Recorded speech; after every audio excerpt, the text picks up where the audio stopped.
Another week has passed. Another week. And you look amazing. Thank you. You're welcome. You. How have you been? I'm good. Yeah. Yeah. Slowly getting ready for Summit. Yeah. I'm very excited about Summit. Yeah. I think event in general are super interesting. That's not what we're going to talk about today, but just I think it's super interesting because they hold such a potential, and I'm definitely going to make an episode about this as well. Yeah. But how do we do the right efforts? How do we not overinvest? How do we what do we align? How to get there? Now that's a side trail. Yeah. But I'm really looking forward to the event, and I'm looking forward to testing some new strategies that I hope we can talk about in a later episode. Yeah. But today I actually have a really, really interesting topic that I've been looking so much forward to talking to you about. I'm super excited, Kasper. Yeah. I cannot wait. I read the survey a little time back, and it kind of blew my mind. It said it was an investigation of 1,200 CEOs, and it said that 90% of CEOs don't trust their marketing leader or their marketing's ability to report objective commercial thinking. Okay. 90% of 1,200 CEOs. And who did the survey? It's a group. It's a good question. It's called Fornés Marketing Group. Sorry? Fornés Marketing Group. Okay. But like asking 1,200 CEOs and comparing data, like I'm a data guy. Yeah. I really think this is interesting.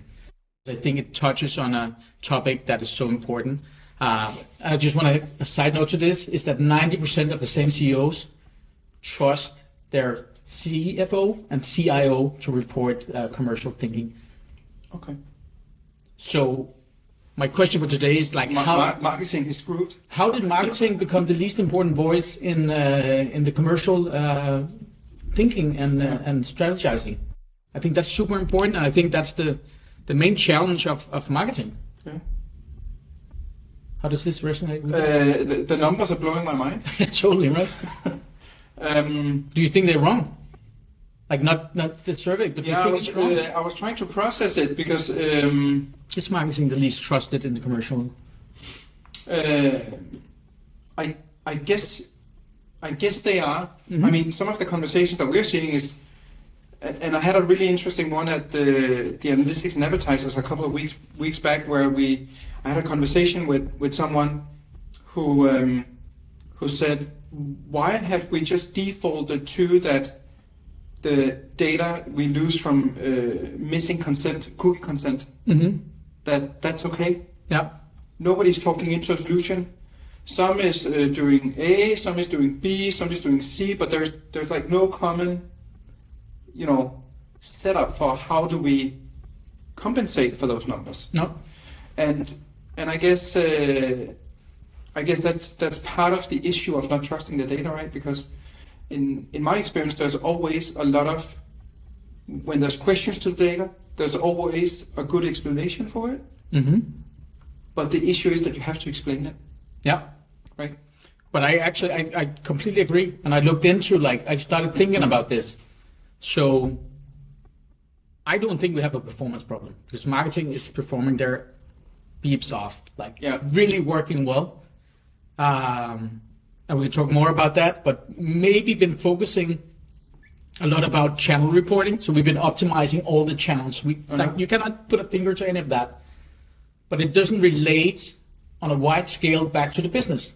So I looked into what is it that the CFO, the CIO, that's trusted by 90% of the CEOs report on. They report on cost, they report on revenue, they report on profit, uptime, business critical things, uptime for IT, security risk, infrastructure questions and stuff like that. Yeah. A CEO would always trust that because it's business critical.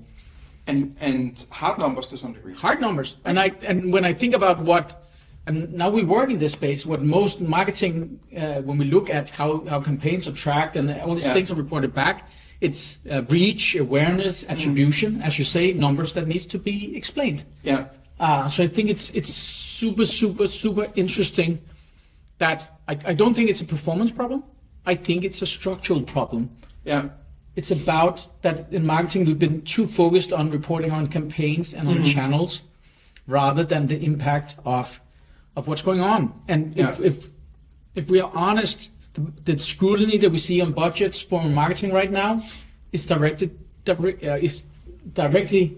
affected by this. Yeah. The challenges of trust, the challenges of actually was at an Adobe event a year ago where they talked about what is the main challenge that most CMOs report back, and it is impact. Yeah, but if we talk about the KPIs you mentioned, like cost, whatever cost I'm throwing into licenses or paid ads or whatever, it's you cannot argue whether I spent 100,000 or 200,000 because it's on the credit card. Yeah. That I used those money, right? Exactly. And I guess if we look at orders, then if we pull the orders from the back end, there's no discussion in, whether we sold 100 things or 200 things. Oh no. But I guess when we look at it in our marketing software or let's say analytics, we don't really have the true number of how many orders actually came from the website. No, but because we're missing 20% from and I guess that's where the distrust comes in, right? Yeah, that's definitely where the distrust comes. Yeah. But I think the structural problem of this is a bit different because we are so good at optimizing performance in local channels. Yeah. But when we have to report back to the business, local channels, local campaigns is not enough. We need to look at the data holistically. Mm-hmm. So how many companies, and I can tell you we're looking into this, it takes two things to report holistically. Mm-hmm. It takes that we can track on the same parameters across channels. Yeah. And they're called different things, but essentially if we set up our data language in the correct way, we can track this holistically. Then it takes data completeness because otherwise data won't be trusted. And as I've mentioned in season 1, we did a survey showing that enterprises are working on 50% data accuracy. Yeah. So we have the performance, but we don't have the data to prove it across all the efforts that we're doing. And this is why when we come back, we can say, yes, but Facebook reported really well, all these things, where the CFO will say, we lost X amount of dollars, or we earned X amount of dollars this month. And this means that in a situation where the CEO or the leadership have to decide, do we go with position A or B, they will choose the CFO 10 out of 10 times with the structural reporting that's in marketing right now. But doesn't that come back to an ownership issue? Yes. Right? Absolutely. Because there's very few who actually owns everything across, and I hate using the term silos, but it is silos, right? Because the paid channels are working over here optimizing their efforts, and then there's TV or it's different teams who's doing everything. Yeah. And there's no one who owns it across the. And that's a massive problem. And the problem is that it's the marketing leader who should own this. It can only be owned from marketing leadership. It takes this ownership. We need, I work with these companies every day. We work with these companies every day who does this, who implement the shared data language, where marketing leaders say, we need to report on these things. So across all campaigns, we need, what is the campaign name? What is the budget ID? So we both have the cross-functional reporting things across channels, no matter what is it called in local platforms. We can always say, what did we spend? What campaign does it refer back to? Yeah. What is it creative? All these things. And when we have this, we're able to answer questions that our top leadership wants to. Yeah. Where do we best spend our next marketing dollar? Because we can compare the same things across all the channels. Mm-hmm. Essentially, we can compare it across our agencies, across our collaborators. Yeah. And when we can answer that, we can say, where do we best spend the next marketing dollar, and where should it come from? Mm-hmm. Because now we can see where does the dollar perform least and where does it perform best.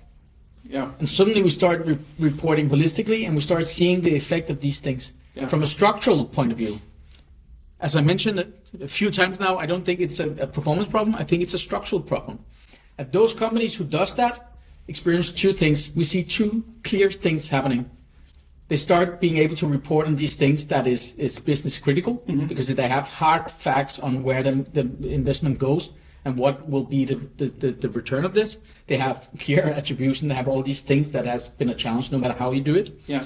And the data quality goes up, because when it's enforced from the leadership, then it's non-negotiable. Yeah.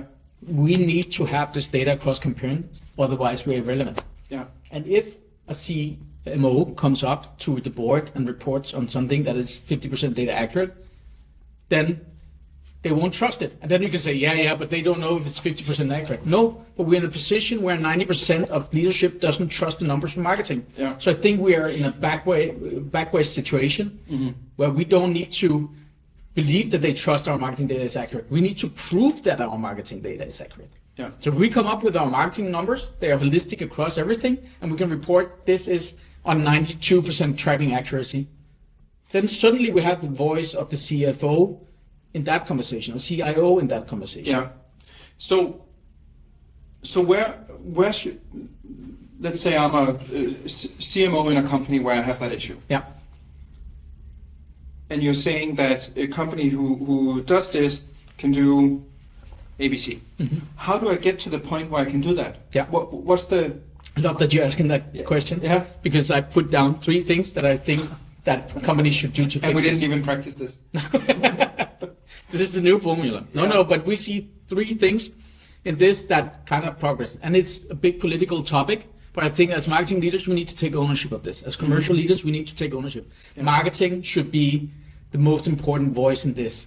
Like the commercial setup is about sales, how we market, how we position ourselves, how we do all these things. So these numbers are crucial to how we perform and how we are able to create predictable revenue in our businesses. 3 things that we see working is that we need to take the platform performance and make it into holistic reporting. So What does that mean? You need to find fixed points that goes across all your campaigns. Okay. I've seen now over the last 3 months, 2 companies remove $1 million of misattribution per month just doing this first exercise. Okay. I mean, everything, and I was thinking this when you said some other stuff earlier as well in the conversation, that I keep thinking Adobe makes Modeler. Yeah. And I don't want to be selling you a product or anything like that, right? But the biggest exercise for that is actually agreeing on what are the different KPIs and metrics across all the data sets that we have. Yeah. Right? Because the data needs to be harmonized in order to do a proper reporting or modeling Exactly. on the data, right? And to be honest, I think you're touching on a very important point here. AI, marketing mix modeling, whatever it is just lipstick on the same problem. It's bad data quality. Yeah. Or non-comparable data. Yeah. If we have that, all those projects would not be a problem. Like 95% of AI projects does not prove ROI. Yeah. Because we don't have the data to do it. It might create results and work and stuff like that, but it doesn't create any value. It doesn't make sense, right? Yeah. So I think you're completely right. And it feeds, like the data foundation feeds back to everything. Yeah. But now in this isolated case, I think this is the most pressing challenge for marketing in any size of company anywhere in the world right now. Like we're not trusted. Like marketing is where the budget is cut first. Yeah. Marketing is where there's most distrust. Marketing is where these things doesn't work. So the 3 things that I see working is like first, from platform performance to more holistic. Yeah. What things can we compare across? And it can be done. We see this every day. Yeah. Second, own data ownership, own the data, as you said. And data ownership for me is that we ensure tracking completeness, that we ensure that all these things work for our naming. So when they hit our platforms, they're named in the right way. And I think it's important that we ensure the media integrations back to our reporting. So we ensure that the data that feeds from all the platforms, no matter if it's a QR or a live event, as we talked about in the beginning, or a digital campaign, that it all feeds back in the same way to our reporting and tools of that. And then third off, and this is, it's not probably not controversial, but it's like, I think this is key, and this is something that I've never heard anyone talk about. We need to align with the CFO. We need to understand what the numbers that the CFO values is. We need to get outside of our marketing brains, and we need to say, hey, okay, what are the numbers that actually worth something here in this dialogue? Yeah. Because in 10 out of 10 cases where there's a dispute between marketing and the CFO, CEO, board, whoever it is, will listen to the CFO. Yeah. So we need to align this, we need to understand what's going on, and we need to take more responsibility into the role of marketing if we want to be the trusted advisor that we need to be. Yeah. So, and that's probably easier said than done, right? And Yeah. and Structure, like changing and I structure. think some of the things that you're saying, I can think of a few companies where that would be the recipe for an internal fight of ownership Yeah. as well, right? But it's something that's progressing right now. We see so many companies changing this. Yeah. We just hosted an event where big tech said, bring clean data before your money. Yeah. Agencies say, own your own data. Yeah. And a big company, Maersk, said, you need to, like we see business results from doing it this way. We can report directly back to business. Yeah. This is a massive pivot. So there's something changing in the marketing. Something's cooking. Something is cooking right now because we are realizing the lipstick challenge of data right now. No matter if it's AI or modeling or whatever we do, Yeah. we need to have this data. And if we don't have the ownership, we start over all again and again. Yeah. So as a CMO, what would be your recommendation to the first step for the CMO to do? It would be understand what are the metrics that's reported back that is trusted in this way. Yeah. And then secondly, I would make sure that my data is cleaned up, that I have accurate data that can be measured across all channels. Yeah. And it's not hard. It's in our tracking. It's in our base tracking. And tracking has been something in marketing that's like, that's not interesting. It's like the dark side of the moon. Mm-hmm. But it's not anymore. It's the need to have to perform. You will lose if you're not in control of your data in marketing. That's 100% certain. But there's also data that's other way in the company that's relevant, Mm-hmm. but is not, There are tons of data. driven by marketing. But I guess they need to be part of that holistic view as well, right? Or Yes, Or are in you the- thinking purely from a marketing data? In the perfect world, I think this pressing issue is that marketing are not trusted. Marketing is not able to prove the value of their work Okay. back to the business. Yeah. That's what we need to solve before we solve the whole data situation for the Okay. company. Okay. And I think as marketing leaders and as commercial leaders, we need to take responsibility into this and we need to act because this is the only way. Yeah. And yes, there's a lot of data points, but I think that we're becoming more and more aware that big data is not a thing anymore. Small data is better. Yeah. You have a small amount of the right data, then you can prove your impact. And so start there. Yeah. And then we can grow it. We can get all the data that we want, but do we need it? If we understand what metrics we should really report back on, then we can relate it back to that. Yeah. And to be honest, it is a big political swap, but this is why it needs to be owned from marketing leadership. But when it's done, results within 3 months is what we're seeing right now. You're not there, but you will start to report Okay. these things. It's not a long journey No. if you take the leadership into owning your own data. No. Mhm. So I definitely see the issue with having too much data, Yeah. and I'm not sure who I should give credit for this one, but somebody at some point said that we're not building a library Hmm. with the data, right? So we need to trim down the data points that we're collecting, because the simpler data we have, the easier it is to get insight from them and take action on them, right? We at least need to know why we have them and what we're using them for. right? They should be mapped to a business requirement Yeah. for each data point that we're collecting, Mhm. right? Absolutely. And I guess that would potentially be the first step, right? Aligning on what are the key business requirements and what are the data points that we need to better report on these. Exactly. Yeah. What we've done in the last few projects is this: understand Yeah. what you're reporting back on, and then make sure that all the channels that you have active Yeah. have the same parameters. Not for performance optimization, because we have tons of metadata that we need in the individual channels. Yeah. But with everything going back to the business, what are the 5 parameters that we need to have holistically across all channels? Yeah. And how do we prove that our data quality, which is a very important topic to us, is accurate? Because in this mindset change, we need to be able to prove, and this is why in the episode where we talked about marketing ROI, I talked about that your data quality needs to be a part of this calculation. Because this is the only way that we're going to turn the distrust into trust for marketing and for like longevity in terms of how we can report impact. Yeah.